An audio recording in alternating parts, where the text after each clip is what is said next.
नमस्कार दोस्तों, आज हम प्रैक्टिस सेट नंबर 19 पर चलते हैं। इससे पहले मैंने 18 करा दिए हैं, उन्हें आप ज़रूर देखना क्योंकि ये बहुत ही इम्पोर्टेंट क्वेश्चन है मैथ के।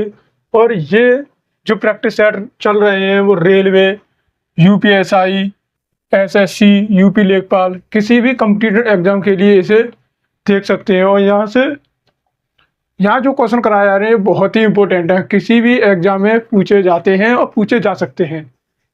तो चलिए आज प्रैक्टिस सेट नंबर 19 का पहला क्वेश्चन देखते हैं। अगर आपको मेरा सेशन अच्छा लगे तो सब्सक्राइब करना, लाइक करना और दोस्तों के साथ शेयर जरूर करना क्योंकि ये क्लास बहुत ही इम्पोर्टेंट है और इसमें बहुत ही इम्पोर्टेंट क्वेश्चन इसमें कराए जा रहे हैं। तो चलिए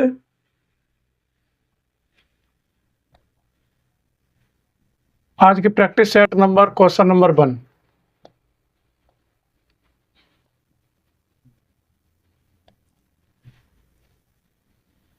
एक धनात्मक संख्या का 5 गुना, ये क्या है यहाँ पर 5 गुना, उसके वर्ग के 2 गुने से 3 कम है। कितना कम है? 3 कम है। तो पूर्णांक ज्ञात करना है। तो इसमें ये बतानी होगी ये कौन सी संख्या है। तो अगर हम इस संख्या को ऑप्शन से लें, बस बता दे रहा हूँ, जैसे मान लीजिए संख्या हमने मान ली कि x संख्या है। क्या मान ली? संख्या x। इससे कितना करना? 5 गुना। तो मैंने क्या कर दिया? 5 गुना कर दिया बराबर। अब क्या होगा? उसके वर्ग के 2 गुना। तो मतलब जो हमने संख्या मानी उसके वर्ग का 2 गुना। कितने गुना? 2 गुना से 3 कम है। तो कितना कम है? ये 3 कम है। अब क्या करेंगे? यहाँ पर इधर 0 आ जाएगा, ये 2x², और इधर आएगा तो माइनस का 5x और माइनस का 3। इसका मतलब ये है कि 2x² माइनस का 5x और माइनस का 3 बराबर 0। हमने संख्या क्या मानी है? हमने संख्या मानी है x, और यहाँ पर ये x की वैल्यू दी गई है। क्या दी गई? तो यहाँ से ऑप्शन लेंगे और ऑप्शन इसमें रखेंगे। जिस ऑप्शन से 0 हो जाता है वही इसका आंसर है। तो सबसे पहले हम 2 रखते हैं। क्या रखते हैं? सबसे पहले हम 2 रखते हैं, और जब 2 रखेंगे तो देखो यहाँ पर क्या है? 2 × और जब हम 2 रखेंगे तो यहाँ पर कितना नीचे x क्या लग रहा है, तो इसका मतलब ये है कि यहाँ पर 4 हो जाएगा। क्योंकि अगर हमने 2 की वैल्यू, x की वैल्यू 2 रखी था, क्या लग रहा है? परफेक्ट स्क्वायर लग रहा था। परफेक्ट स्क्वायर कितना हो जाएगा? 4 हो जाएगा। ये क्या? माइनस के 5 और x की वैल्यू हमने क्या ली है? 2 ली है, और माइनस का 3। अगर इसे सॉल्व करेंगे तो यहाँ पर कितना आ रहा है? 8 आ रहा है। ऐसे करेंगे तो यहाँ पर कितना आ रहा है? 10 आ रहा है, और माइनस का 3। तो ये कितना आ गया? तो इस कंडीशन में ये 0 नहीं आएगा। तो अगर 0 नहीं आएगा तो ये इसका ऑप्शन नहीं होगा 2। तो अब कौन सा लेते हैं?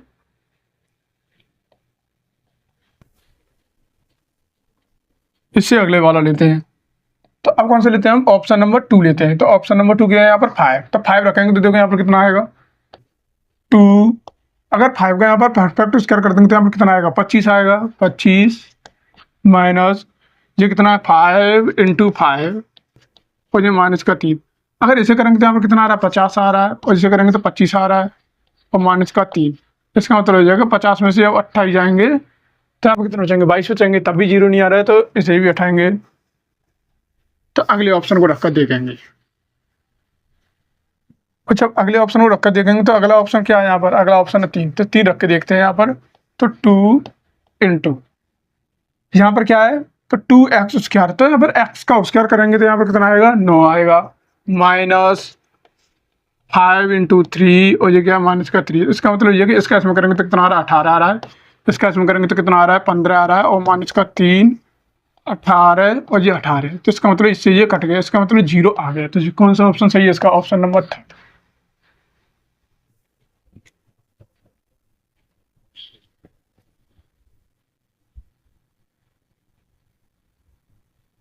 चलिए क्वेश्चन नंबर 2 पे चलते हैं। ये मैंने ऑप्शन से रख के किया। ऑप्शन से रखने के बाद ये सरल हो जाता है क्वेश्चन। ठीक है, अपनी बेस इसमें फैक्टर करते रहो।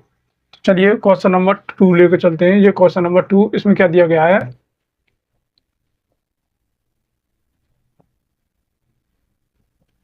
कि दो संख्याओं का समांतर माध्य अगर कितना है? यहाँ पर दो संख्याओं का समांतर माध्य 7 है, और गुणोत्तर माध्य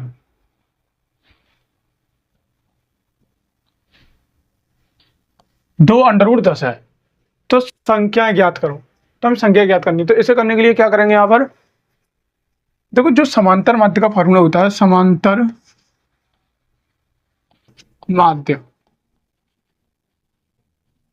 समांतर माध्य में क्या होता है, ए प्लस टू, ये समांतर माध्य का फॉर्मूला है। अगर ये समांतर माध्य का फॉर्मूला है तो समांतर माध्य यहाँ पर कितना दे रखा है, समांतर माध्य यहाँ पर 7 दे रखा है, तो 7 और ए प्लस, इसका इसमें कर देंगे तो ए प्लस बी बराबर यहाँ पर कितना हो जाएगा, ये 14 हो जाएगा। अब क्या कह रहा है, गुणोत्तर माध्य, तो गुणोत्तर माध्य क्या होता है,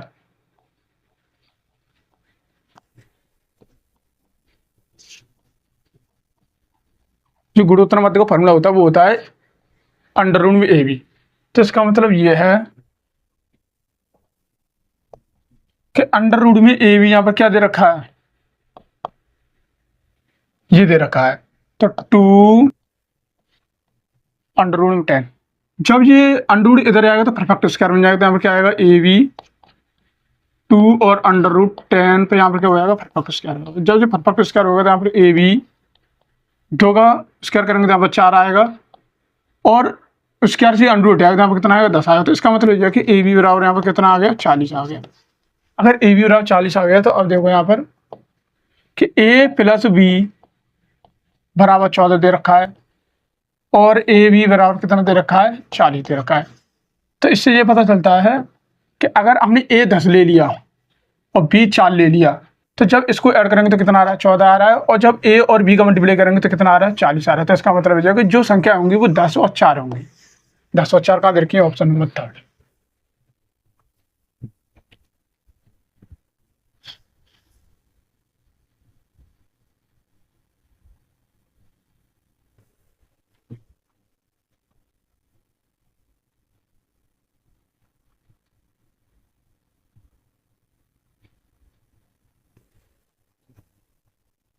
चलिए क्वेश्चन नंबर 3 की ओर चलते हैं।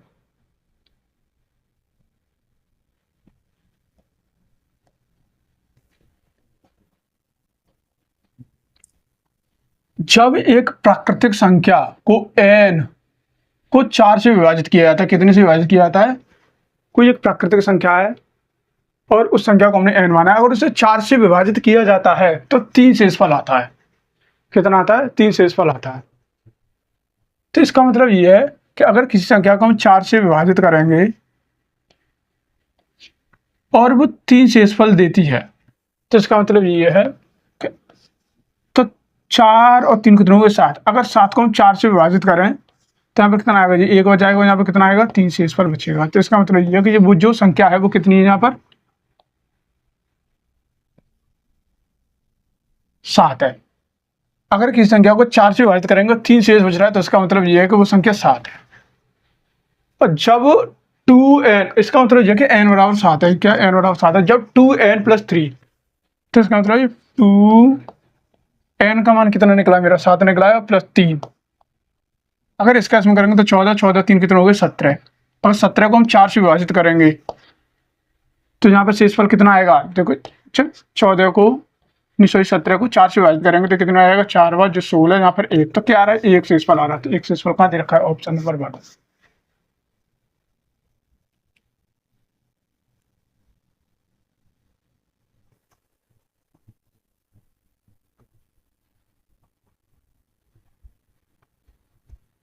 क्वेश्चन नंबर 4 की ओर चलते हैं।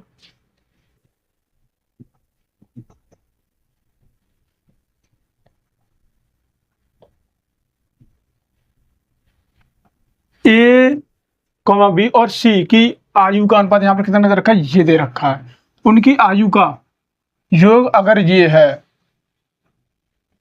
इसलिए 10 वर्ष बाद ए की आयु बी की आयु का अनुपात ज्ञात करो। तो इसका मतलब 10 वर्ष बाद ए की और बी की आयु का हमें अनुपात ज्ञात करना है। ये इसके ऑप्शन दे रखे हैं। तो अब करने के लिए क्या करेंगे, देखो सबसे पहले इनको ऐड करेंगे। जब इनको ऐड करेंगे तो कितना आ रहा है, यहाँ पर 2 प्लस 4 प्लस 5, अगर इनको हम ऐड करेंगे तो यहाँ पर आएगा 11। हमारे हिसाब से 11 हो रहा है, उसके हिसाब से कितना हो रहा है, यहाँ पर 2 है, 4 है और 5 है। हमारे हिसाब से 11, उसके हिसाब से कितना हो रहा है, 77। इसका मतलब यह है कि एक की वैल्यू यहाँ पर कितना है, 7 आ गई। अगर एक की वैल्यू 7 आ गई तो इसका इसमें कर देंगे तो आपको कितना है, ये 14 वर्ष हो गया, ये कितना हो गया, ये 28 वर्ष हो गया, और ये कितना हो गया, 35 वर्ष हो गया। अब क्या कह रहा है, 10 वर्ष बाद एक ही आयु। अगर ये 10 वर्ष बाद एक ही आयु यहाँ पर देखेंगे तो ये कितनी हो जाएगी, ये तो 24 हो जाएगी अनुपात। और 10 वर्ष बाद अगर बी की आयु देखेंगे तो यहाँ पर कितनी हो जाएगी, बी की आयु यहाँ पर 10 वर्ष बाद देखेंगे तो यहाँ पर कितनी हो जाएगी, 38 हो जाएगी। अगर इसे हम 2 से काट देंगे तो यहाँ पर कितना आएगा, 12 आएगा, और यहाँ कितना आएगा, 19 आएगा। तो 12 19 कहाँ दे रखा है, ऑप्शन नंबर 3। चलिए क्वेश्चन नंबर 5 पे चलते हैं। इसमें क्या दे रखा है कि tan 45 की वैल्यू कितनी होगी, 1 होगी। और cos 60 की वैल्यू होगी यहाँ पर 1/2। sin 45 की वैल्यू 1/√2, और ये ही cos 45 की होगी। और cot 30, तो cot 30 की जो वैल्यू होगी वो होगी √3। ये कितनी होगी, √3। तो इसमें ये कह रहा है tan square 45 minus cos square 60 बराबर x sin 45 और cos 45 और cot 30 है, तो x का मान हमें ज्ञात करना है।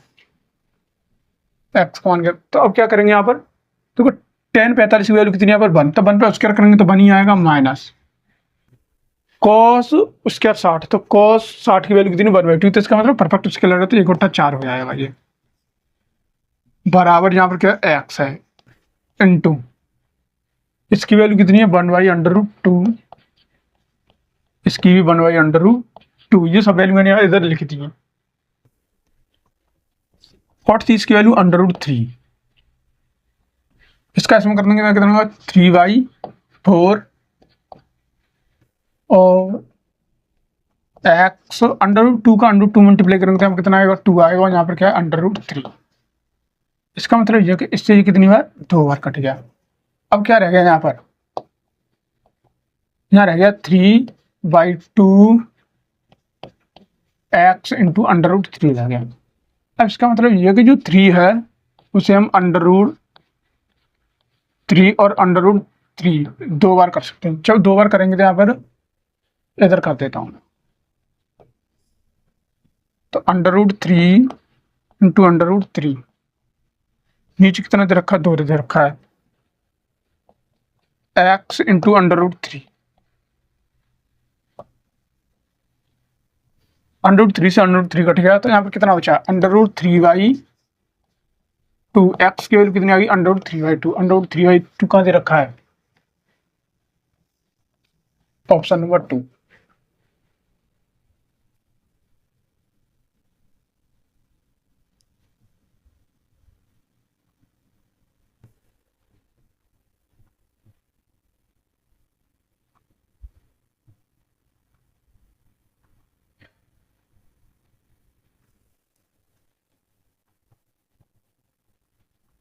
चलिए क्वेश्चन नंबर 6 की ओर चलते हैं।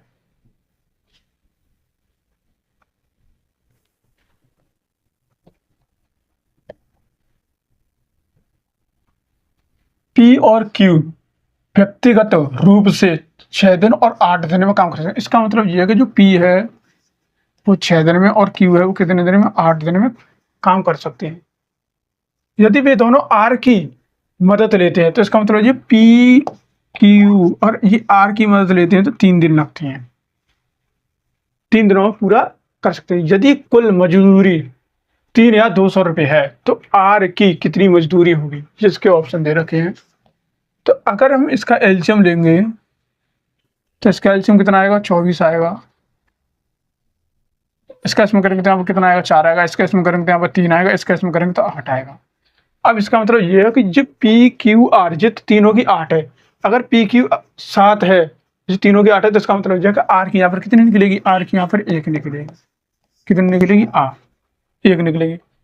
और 8 जो तीनों की है, अब जो ये मजदूरी मिली है वो तीनों में डिवाइड की जाएगी, तो तीनों में डिवाइड की जाएगी, तो इसका मतलब ये है कि 8 के बराबर कितना हो गया, 3200। इससे ये कट गया, तो इसका मतलब 1 की वैल्यू कितनी होगी, 400।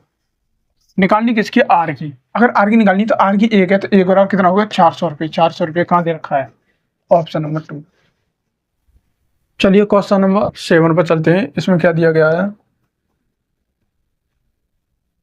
कि 3 प्लस √8 प्लस 1/3 √8 माइनस 6 प्लस 4 √2 ये दे रखा है। तो इसका मतलब ये कि जो 1/3 माइनस √8, अगर ये दे रखा है तो यहाँ पर क्या माइनस है, तो इसका मतलब है प्लस का ऊपर नीचे मल्टीप्लाई कर देंगे। जब ऊपर नीचे मल्टीप्लाई करेंगे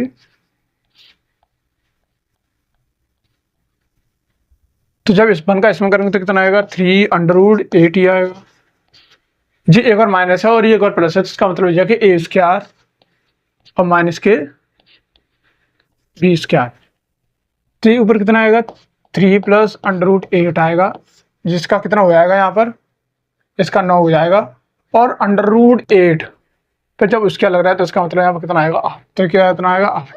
अब जब 9 में से 8 जाएंगे तो यहाँ पर 1 बचेगा। 1 का डिवाइड जब इसमें करेंगे तो सिर्फ क्या आएगा यहाँ पर, यही आएगा। अगर 1 का डिवाइड इसमें करेंगे तो यही आएगा। तो ये से क्या कर देता हूँ, देखो 3 प्लस √8, बीच में क्या लग रहा है, प्लस लग रहा था, प्लस लगा दिया मैंने। यहाँ पर क्या दे रखा है, इस पूरे की वैल्यू, इस पूरे की वैल्यू यहाँ पर क्या है, इस पूरे की वैल्यू यहाँ पर कितनी आ रही है 3 √8 दे रखी है। माइनस माइनस का अंदर मल्टीप्लाई करेंगे तो यहाँ पर कितना आएगा, माइनस का 6 और माइनस के 4 √2 आएगा। तो देखो 3 और 3 कितने हो गए 6 प्लस के, तो इससे माइनस का कट जाएगा। ये कितना हो गया यहाँ पर 2 √8, ये कितना हो गया 4 √2। अब इसका मतलब यह है कि जो √8 है इसका मतलब क्या हो गया यहाँ पर 2 × 2 × 2। तो यहाँ पे से एक पेयर बार आएगा, जब बार आएगा तो यहाँ पर कितना हो जाएगा 2 √2। और जब 2 √2 बचेगा तो 2 का मल्टीप्लाई इसमें हो जाएगा, तो यहाँ पर कितना हो जाएगा 4 √2 और 4 √2। इससे ये कट जाएगा तो यहाँ पर कितना आएगा 0। तो 0 कहाँ दे रखा है, ऑप्शन नंबर 2।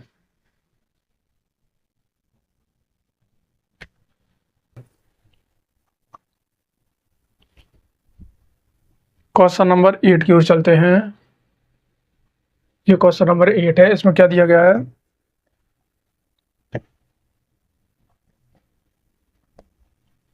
कि एक घन के सभी किनारों का योग कितना है, यहाँ पर 48 सेंटीमीटर है। इसके आयतन कितना है, तो इसका आयतन ज्ञात करवा रहा है। तो आयतन किसमें होता है, क्यू में होता है। तो देखो ये तो किसी का क्यू है नहीं है ना, ये किसी का क्यू है, एक ये क्यू है, एक ये क्यू है, ये भी क्यू नहीं है। तो अब क्या करेंगे, सिर्फ यही बचा है यहाँ पर। तो इसे सॉल्व करके देख लेते हैं एक बार। तो देखो यहाँ पर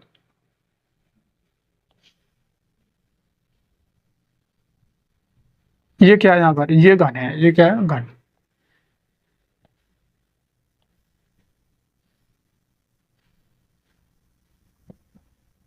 अगर घन के किनारे देखते हैं यहाँ पर कितने होंगे, देखो एक तो ये होगा 1 2 3, एक जो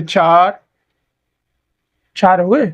अगर 4 ऊपर हैं तो 4 ही नीचे होंगे, यहाँ पे 5 6 7 1 8 जो हो गए। और ये एक 9, तो मतलब ये वाला 9, ये कितने हो गए यहाँ पर 10, ये कितने हो गए 10, ये कितने हो गए यहाँ पर 11 और ये कितने हो गए यहाँ पर 12। इसका मतलब ये है कि इस पूरे में कितने किनारे हैं, 12। अगर हमारे हिसाब से 12 किनारे हैं और 12 किनारों का योग यहाँ पर कितना दे रखा है 48, एक से कट जाएगा यहाँ पर, एक की वैल्यू कितना है 4। तो इसका मतलब हो जाएगा कि एक किनारे की जो लंबाई है वो 4 है। तो आयतन पूछ रहा है तो इसका क्यों कर देंगे, क्योंकि जो घन का आयतन होता है, घन का आयतन होता है वो क्या होता है, एक ही होता है। और यहाँ पर क्या आ रहा है, ये a बराबर 4 आ रहा है। अगर a बराबर 4 आ रहा है तो इसका क्यू कर देंगे, तो क्यू कितना आएगा 64। 64 का दे रखा है, इसका आंसर कितना है 64 सेंटीमीटर क्यूब। क्योंकि आयतन किसमें पूछता है, क्यूब पूछता है, तो 64 सेंटीमीटर क्यूब इसका आंसर आएगा।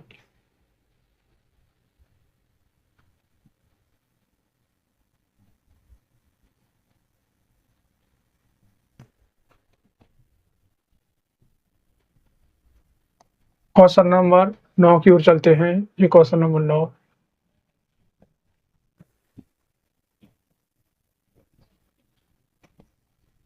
यदि कोई धनराशि एक निश्चित दर पर 4 वर्ष में दोगुनी होती है तो उसी साधारण ब्याज की दर से वह धनराशि 16 गुना कब हो जाएगी?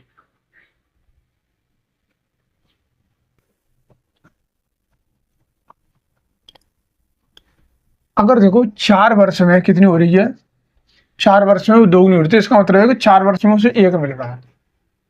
इसे ऐसे देख सकते हैं, जैसे मान लीजिए P बराबर अगर 1 है, अगर SI मतलब सिंपल इंटरेस्ट उसे अगर 1 मिला है तो इसका मतलब P बराबर कितना हो गया, यहाँ पर 2 हो गया। तो इसका मतलब ये है, ये क्या हो जाएगा यहाँ पर A बराबर, तो ये कितनी हो रही है, दोगुनी हो रही थी। यहाँ पर ये कह रहा है कि अगर दोगुनी हो रही थी, यहाँ पर मिला कितना है, इसे 1 ही मिला है। तो इसका मतलब हो जाएगा 4 वर्ष में अगर 1 मिलता है तो 16 गुना पूछ रहा है, तो 16 गुना करने के लिए यहाँ पर 15 का मल्टीप्लाई करते हैं। जब 15 का मल्टीप्लाई इधर कर देंगे तो यहाँ पर कितना होगा, 15 चक 60 होगा, यहाँ पर कितना आएगा 15। अब एक चीज देखो, अगर उसे 1 मिल रहा है तो 2 गुना हो रही है, तो अगर 15 मिलेगा तो 16 गुना होगा। इसका मतलब ये है कि 1 गुना बढ़ जाता है। यहाँ पर क्या होता है, 1 गुना बढ़ जाता है। अगर 1 मिल रहा है तो 2 गुना हो जाएगा, अगर 2 मिलता है तो यहाँ पर कितना हो जाता है, 3 गुना हो जाता है। अगर यहाँ पर 15 मिल रहा है तो 16 गुना। तो 60 वर्ष कहाँ दे रखा है, ऑप्शन नंबर 7।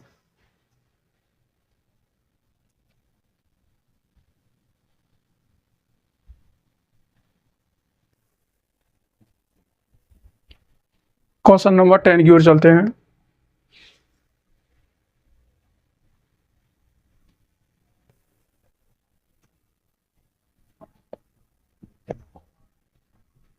₹10 प्रति वर्ग की मीटर की दर से इतने रुपए मीटर परिमाप वाले आयतन भूखंड के मतलब 1 मीटर चौड़ी पट्टी बागवानी की लागत होगी। तो इसका मतलब है 1 मीटर चौड़ी पट्टी लगवा रहे, तो यहाँ पर कितने रुपए खर्च होंगे। तो जैसे मान लीजिए कि अगर ये है, अगर इसके बाहर 1 मीटर, कितनी मीटर, 1 मीटर चौड़ी पट्टी लगवा रहे हैं। अगर 1 मीटर चौड़ी पट्टी लगवा रहे हैं तो इसका मतलब ये है कि हमें ये वाला एरिया बताना है। ये वाला क्या बताना है, एरिया बताना है। अगर ये वाला एरिया बताना है तो ये काम करते हैं कि ये यहाँ पर क्या हो जाएगी, ये यहाँ पर L हो जाएगी और ये यहाँ पर क्या हो जाएगी, B हो जाएगी। अगर ये 1 मीटर चौड़ा है तो इसका मतलब ये है, तो सबसे पहले क्या करते हैं, यहाँ पर पैसे निकाल लेते हैं कि मतलब कितने रुपए पैसे खर्च हो रहे हैं। तो पैसे निकालने के लिए यहाँ पर क्या करेंगे, यहाँ पर तो सबसे पहले अगर एक इधर है और एक इधर है तो यहाँ पर कितना हो जाएगा, 1 और 1 2 हो जाएगा। तो इसका मतलब हो जाएगा L प्लस 2, और फिर क्या है, 1 इधर है और 1 इधर है, तो एक ये और ये B, तो कितना हो जाएगा B प्लस 2। तो अगर इसका मल्टीप्लाई इसमें करेंगे तो इसका लेंथ का अगर ब्रेथ में मल्टीप्लाई करेंगे तो इसे पूरे का एरिया निकल आएगा। कितने का निकल आएगा, इस पूरे का एरिया निकल आएगा। पूरे के एरिया में से अगर यहाँ पर इस एरिया को मैं घटा देता हूँ, LB को घटा देता हूँ यहाँ पर, तो LB को घटाने के बाद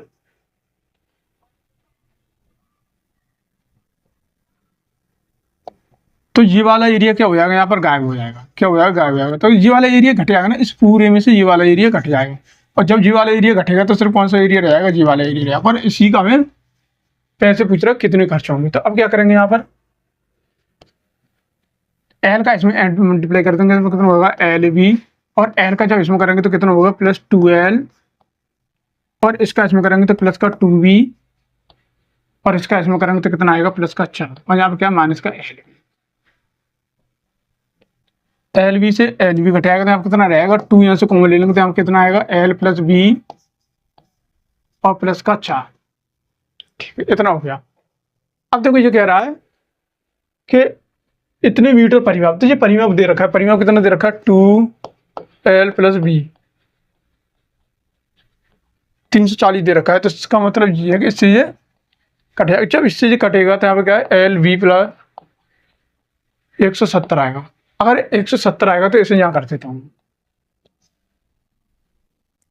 2 इंटू एल और बी का मान यहाँ पर कितना निकला, 170, तो यहाँ पर कितना हो जाएगा, 170 प्लस 4, तो किसी कितना हो जाएगा, प्लस 4, तो 344। तो 344 क्या निकला जी। अब इसका जो पूरा एरिया निकला है किसमें, मीटर स्क्वायर में। कितने में, मीटर स्क्वायर में। इसमें बोला गया 10 रुपये मीटर स्क्वायर। इसका मतलब है कि 1 मीटर में कितने लगना, 10 रुपये लगना। कितने लगना, 10 रुपये।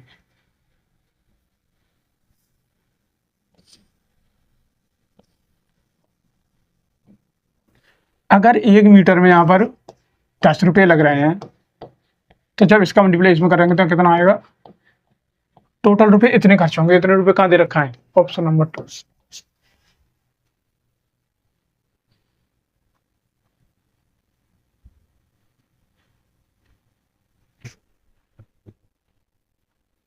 क्वेश्चन नंबर 11 की ओर चलते हैं।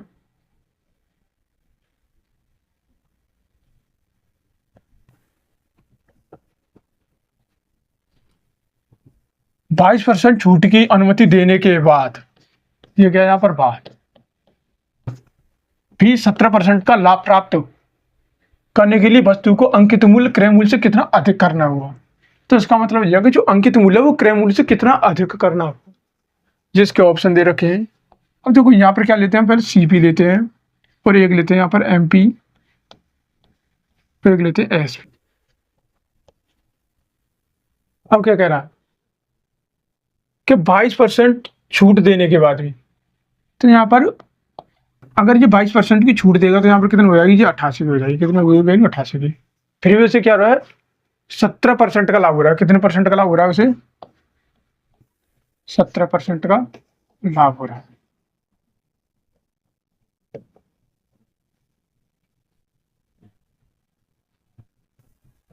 ठीक है, तो क्या करेंगे, जब इसका इसमें कर देंगे तो इसका इसमें कर देते हैं। कितना आएगा, 88 और 117। जब इसका इसमें डिवाइड करेंगे तो कितना आएगा यहाँ पर,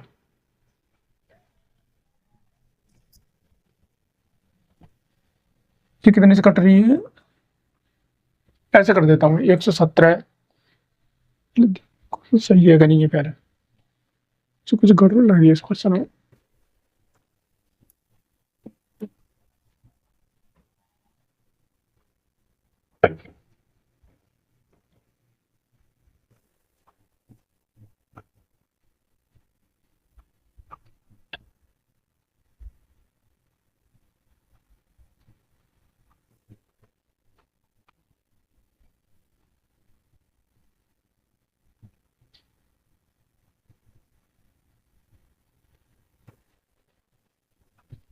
जब इसका इसमें डिवाइड करेंगे तो कितना आ रहा है, 75 के समथिंग आ रहा है। कितना आ रहा है, 75। ये कितना है, 100। और यहाँ पर कितना हो गया, ये 88। अब इसका मतलब ये यहाँ पर कितना बढ़ रहा है, यहाँ पर 25 बढ़ रहा है। कितने पर, 75 पर, इंटू 100। इसका इसमें डिवाइड करेंगे यहाँ पे 1/3। इसका जब इसमें डिवाइड करेंगे तो 33 के समथिंग आया, 33-34 के समथिंग आया। 33-34 समथिंग कहाँ दे रखा है, ऑप्शन नंबर 2, तो 35 आएगा इसका सही। चलिए क्वेश्चन नंबर 12 पर चलते हैं। इसमें क्या दे रखा है कि x upon x square minus 1 a upon x minus 1 plus b upon x plus 1 है। तो a और b का मान ज्ञात करना है। इसका a और b का मान ज्ञात करना है। तो x ये हो गया, यहाँ पर क्या हो गया, x प्लस 1 और x माइनस 1। इसका एलसीएम लेंगे तो यहाँ पर x माइनस 1 और x प्लस 1। जब एलसीएम लेंगे तो इससे ये घटेगा तो इसका इसमें हो जाएगा। तो यहाँ पर a x प्लस 1, बीच में क्या दे रखा है, b, इससे ये घटेगा तो यहाँ पर क्या आएगा, b x minus 1।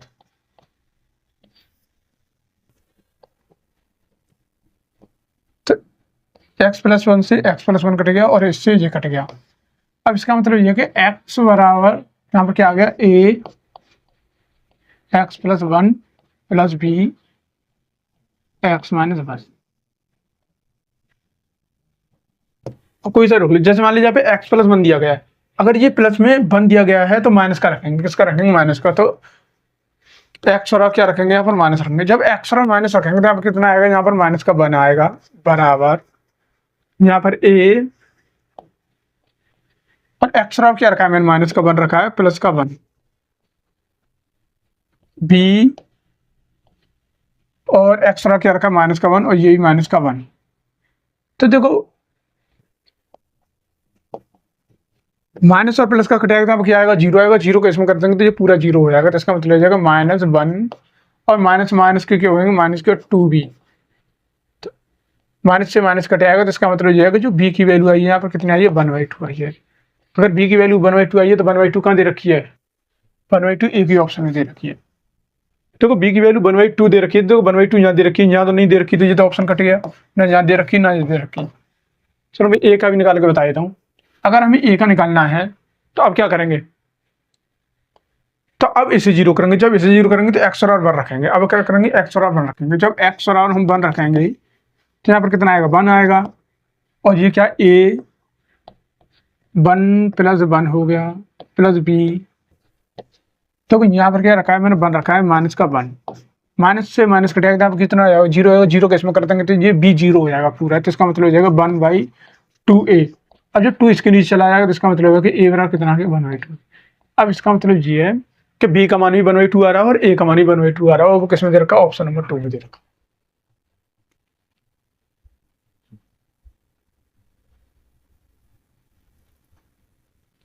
Question number 13 की ओर चलते हैं। क्वेश्चन नंबर 13, इसमें क्या दे रखा है,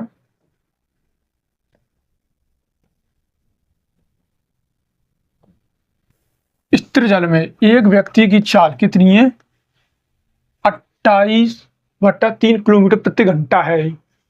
उसे धारा के अनुकूल की तुलना में धारा के प्रतिकूल 3 गुना समय लगता है, तो धारा की गति ज्ञात करनी है। जिसके ऑप्शन दे रखे हैं। अब देखो धारा के अनुकूल मतलब ये धारा x + y और x - y, ये मैंने अनुपात में लिखी।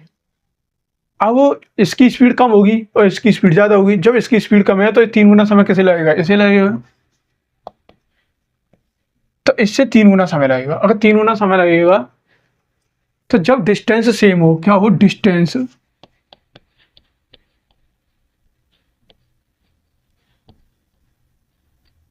डिस्टेंस सेम हो, तो क्या करते हैं यहाँ पर, अगर ये स्पीड है, अगर ये टाइम है, तो स्पीड का रेशियो क्या होता है, उल्टा हो जाता है। अगर ये उल्टा हो जाएगा तो यहाँ पर कितना हो जाएगा, ये हो जाएगा। ठीक है। अब वो हमें व्यक्ति की चाल, अब व्यक्ति की चाल ज्ञात करनी। तो देखो यहाँ पर एक चीज देखो कि x + y और x - y, जब हमें x की वैल्यू निकालेंगे तो क्या करते हैं, इन दोनों को ऐड करने के बाद 2 का डिवाइड कर देंगे। जब इन दोनों को ऐड करने के बाद 2 का डिवाइड करेंगे तो इसका मतलब हो जाएगा कि x की वैल्यू यहाँ पर क्या आएगी, 2 आएगी। ये हमारे हिसाब से आएगी, उसके हिसाब से कितनी दे रखी है, 28/3 दे रखी है। और जब 28/3 दे रखी है तो 2 से ये कट आएगा, तो इसका मतलब हो जाएगा कि 1 14/3। अब निकालनी किसकी, धारा की निकालनी है। जब धारा की निकालनी है तो देखो, जब प्लस करने के बाद 2 का डिवाइड करते हैं तो किसकी, नाभ की चाल आती है, किसकी आती है, नाभ की चाल आती है। और जब घटाने के बाद 2 का डिवाइड करते हैं तो जैसे घटाएंगे तो हम कितना आएगा, 2 का डिवाइड करेंगे तो इसका मतलब ये 1। तो यहाँ पर 1 किसकी, धारा की। यहाँ पर 1 की वैल्यू कितनी है, यहाँ पर 3/14/3 किलोमीटर प्रति घंटा। कहाँ दे रखा है, ऑप्शन नंबर 4। क्वेश्चन नंबर 14, इसमें क्या दे रखा है कि cos थीटा बट्टे में 1 - sin theta minus cos theta बट्टे में 1 + sin थीटा बराबर, अगर 2 दे रखा है तो हमें थीटा का मान ज्ञात करना है। किसका मान ज्ञात करना है, थीटा का मान ज्ञात करना है, जिसके ऑप्शन दे रखे हैं। तो ऐसे करने के लिए यहाँ पर क्या करेंगे, सबसे पहले यहाँ से cos कॉमन ले लेंगे। जब cos कॉमन ले लेंगे तो यहाँ पर क्या आएगा, cos थीटा हमने कॉमन ले लिया। जब cos थीटा कॉमन ले लेंगे तो यहाँ पर इसका और इसका एलसीएम लेंगे तो यहाँ पर कितना आएगा, 1 - sin थीटा, और यहाँ पर 1 + sin थीटा।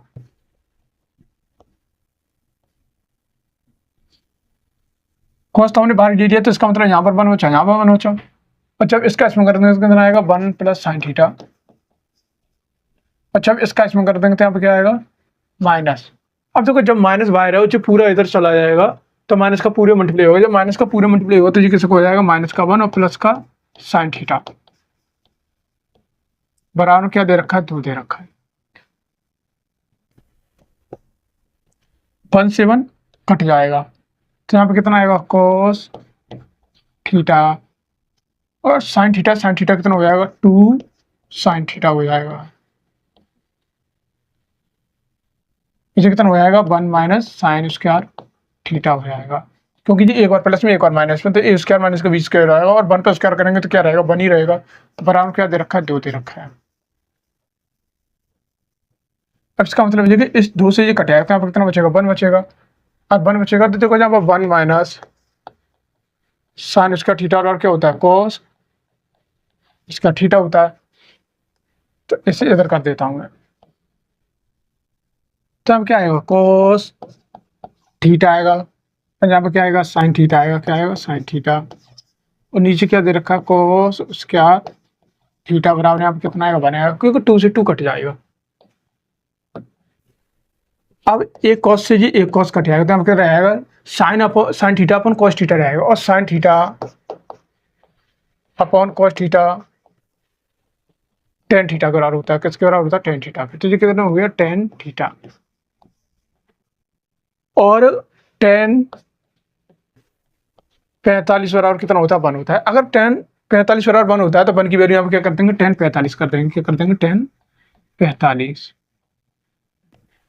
10 से 10 कट गया तो इसका मतलब ये है कि थीटा बराबर कितना हो गया, 45। और थीटा बराबर 45 कहाँ दे रखा है, ऑप्शन नंबर 3।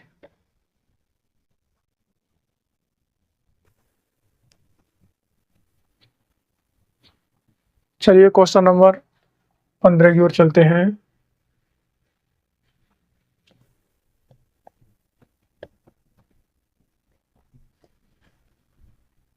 दो 250 सैनिक के लिए 30 दिनों के लिए पर्याप्त भोजन आपूर्ति की व्यवस्था की गई है। तो इसका मतलब ये है कि जो 250 मतलब 250 ये 30 दिन के लिए किया गया है। अब क्या कह रहे हैं आगे, यदि 50 सैनिक शिविर में भाग नहीं लेते हैं तो अगर 50 तो खाद्य आपूर्ति कितने अतिरिक्त दिनों तक चलेगी। तो इसका मतलब यह है कि कितने सैनिक है यहाँ पर, हमारे पास सैनिक है यहाँ पर 250, लेकिन 50 नहीं आते तो इसका मतलब रह कितने गए, यहाँ पर 200 रह। अब 1 0 से 1 0 कटेगा, दोनों 0 2 0 कटाएंगे और यहाँ पर कितना आएगा, 75/2। और जब इसका इसमें करेंगे तो 37 2। ये क्या हो गया यहाँ पर टी। तो पहले ये खाना कितने दिनों के लिए था, पहले ये खाना था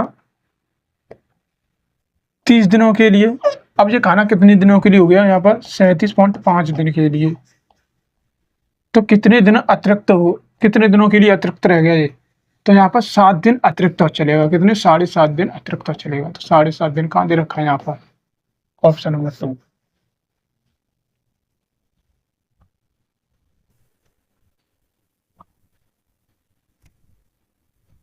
क्वेश्चन नंबर 16 की ओर चलते हैं।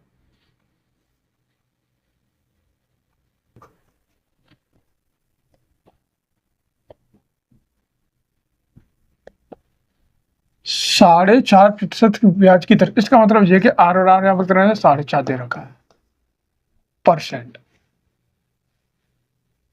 और टाइम कितना दे रखा है यहाँ पर, जो टाइम दे रखा है यहाँ पर 4 + 6/12। इससे ये कटेगा तो कितना आएगा, 1/2। इसका मतलब हो जाएगा 9/2 ईयर। ये क्या दे रखा है, टाइम दे रखा है।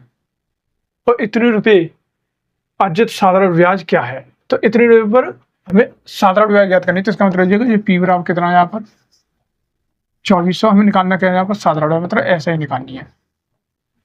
तो इसे करने के लिए आप क्या करेंगे, सबसे पहले आएगा पी कितना है यहाँ पर 2400, पी इंटू आर कितना है यहाँ पर 4.5 इंटू, और टाइम कितना है यहाँ पर 9/2। नीचे कितना आएगा यहाँ पर 100 आएगा, नीचे 100 आएगा और नीचे उठाएंगे तो आप कितना आएगा 1 0 हो जाएगा। 2 0 से 2 0 कट गए। अब इससे 5 से काट देंगे तो हम कितनी बार 9 बार, और इससे 5 से काट देंगे तो 2 बार, 2 से कितनी बार 12 बार, और इससे काट देंगे तो कितनी बार यहाँ पर 6 बार। कितना हो गया, इससे कितना हो गया, इसका इसमें करेंगे तो यहाँ पर 81 हो गया। 81 × 6 जब इसका इसमें करेंगे तो यहाँ पर 6 आएगा, इसका इसमें करेंगे तो यहाँ पर कितना आएगा 48 आएगा। इसका मतलब 446 का दे रखा है option number 3।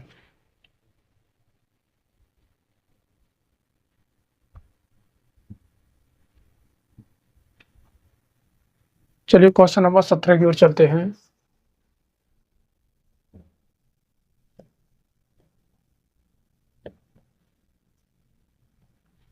Cos square plus sine x बराबर 5/4, तो साइन एक्स का मान ज्ञात करना है। ठीक है, तो साइन एक्स का मान ज्ञात करना है तो यहाँ पर क्या करेंगे कि 1 माइनस साइन स्क्वायर एक्स, ये किसका फॉर्मूला है, ये कॉस का फॉर्मूला, कॉस स्क्वायर का, बीच में क्या प्लस साइन एक्स बराबर यहाँ पर कितना है 5/4। तो अब क्या करेंगे यहाँ पर बराबर, जी साइन माइनस का तो इधर ले आएंगे तो ये किसका हो जाएगा प्लस का हो जाएगा, ये किसका प्लस का तो इधर आएगा किसका हो जाएगा ये माइनस का हो जाएगा। यहाँ पर कितना दे रखा है 1 दे रखा है, अगर ये प्लस का है तो इधर आएगा किसका हो जाएगा ये माइनस का हो जाएगा। अच्छा इसका इसमें करेंगे तो माइनस का 1/4, यहाँ पर क्या हो जाएगा साइन स्क्वायर एक्स और माइनस का साइन एक्स।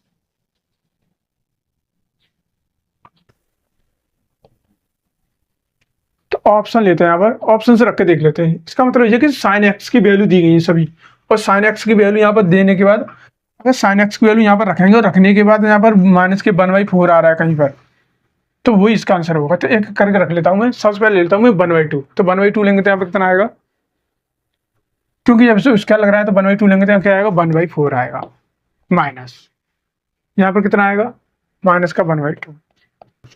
अगर इसका एलसीएम लेंगे तो यहाँ पर कितना आएगा 4 आएगा। अगर एलसीएम 4 आ रहा है तो इससे ये कटेगा तो यहाँ पर कितना आएगा 1, और इसका इसमें 2, तो इसका मतलब ये है कि माइनस के 1/4। तो माइनस के 1/4 कौन से ऑप्शन से आ रहा है, इससे आ रहा है। अगर ये इससे आ रहा है तो फिर ना इससे आएगा ना इससे आएगा ना इससे आएगा, तो ये इसका आंसर है।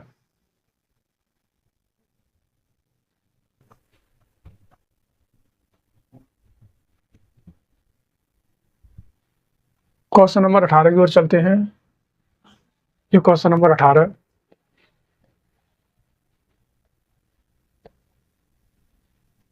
एक आयत में लंबाई और चौड़ाई का अनुपात है। इसका मतलब ये है कि जो एल है यहाँ पर कितना 4 है और जो बी है यहाँ पर कितना 3 है, तो लंबाई और विकर्ण का अनुपात ज्ञात करवा रहा है। ठीक है, और यहाँ पर लंबाई अगर 4 है तो 4 तो ये हो गई सीधी। विकर्ण, अगर विकर्ण देखेंगे तो विकर्ण क्या होता है, जो विकर्ण होता है विकर्ण, विकर्ण को इंग्लिश में डायगोनल बोलते हैं, क्या बोलते हैं डायगोनल। तो एल स्क्वायर प्लस का बी स्क्वायर, तो एल यहाँ पर कितना दे रखा है 4 दे रखा है, तो इसका मतलब 16 प्लस, और बी कितना दे रखा है 3, तो इसका मतलब 9, ये कितना हो जाएगा 25 अंडर में, तो इसका मतलब ये 5। तो जो विकर्ण है इसका कितना आएगा 5 आएगा। तो 4 और 5 कहाँ दे रखा है ऑप्शन नंबर 1।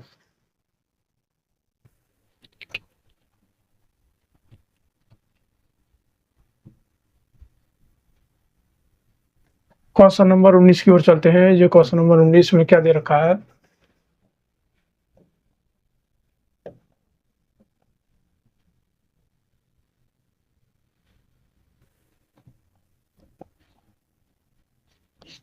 अगर x बराबर 7 माइनस 4√3 है तो x प्लस 1/x का मान ज्ञात करना है। तो इसका मतलब ये कि अगर ये x बराबर यहाँ पर दे रखा है 7 4√3, अगर 1 का निकालेंगे हम, जैसे 1/x का निकालेंगे, तो इसका मतलब ये कि 1 तो यहाँ पर आ ही रहा है सीधे सीधे, x की वैल्यू यहाँ पर कितनी है, यहाँ हमारे पास ये है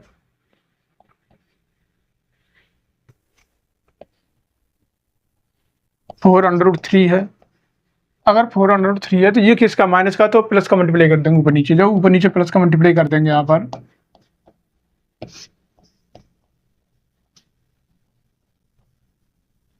इसका इसमें कर देंगे कितना आएगा यहाँ पर 7 प्लस 4√3 आएगा, कितना आएगा 7 प्लस 4√3 आएगा। अच्छा इसका इसमें कर देंगे तो यहाँ पर क्या है ए स्क्वायर माइनस का बी स्क्वायर हो जाएगा, तो 7 पे स्क्वायर कर देंगे यहाँ पर कितना आएगा 49 आएगा माइनस। अच्छा इस पर स्क्वायर करेंगे तो यहाँ पर कितना आएगा, इस पर करेंगे तो 4 का तो यहाँ पर 16 आ जाएगा, और √3 का कितना आएगा 3 आएगा, इसका मतलब यहाँ पर 48, तो यहाँ पर कितना आएगा 48। अगर 49 में से 48 गए तो एक बचा, और एक का डिवाइड इसमें करेंगे तो कितना आएगा यहाँ पर 7 4√3 आएगा। अब क्या हो गया कि x की वैल्यू यहाँ पर कितनी है 7 4√3 है प्लस, अब 1/x मतलब 1/x की वैल्यू अब कितनी है 7 माइनस के 4√3 है। इससे ये कट गया तो 7 और 7 कितने हुए 14, जो 14 कहाँ दे रखा है ऑप्शन नंबर 1।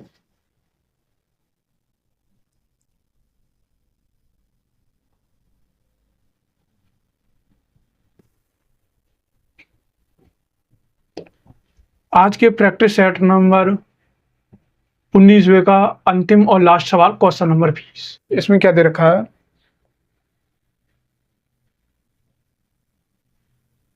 एक बेलन का वक्र पृष्ठीय क्षेत्रफल इतना है। इसका मतलब यह है कि जो बेलन है, ये बेलन होता है,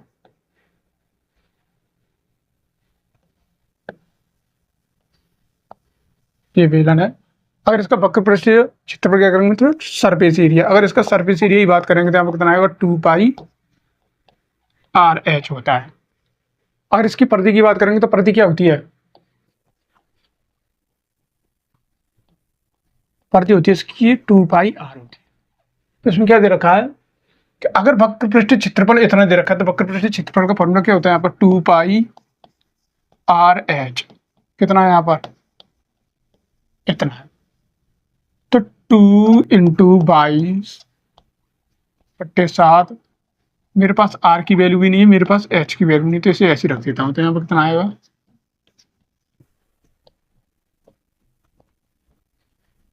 तो ये कितना हो जाएगा यहाँ पर भाई दूनी 44, और 44 से 44 कट जाएगा। तो इसका मतलब है कि r और h बराबर यहाँ पर कितना हो गए 70 हो, कितना हो गए 70। अब आगे क्या कह रहा है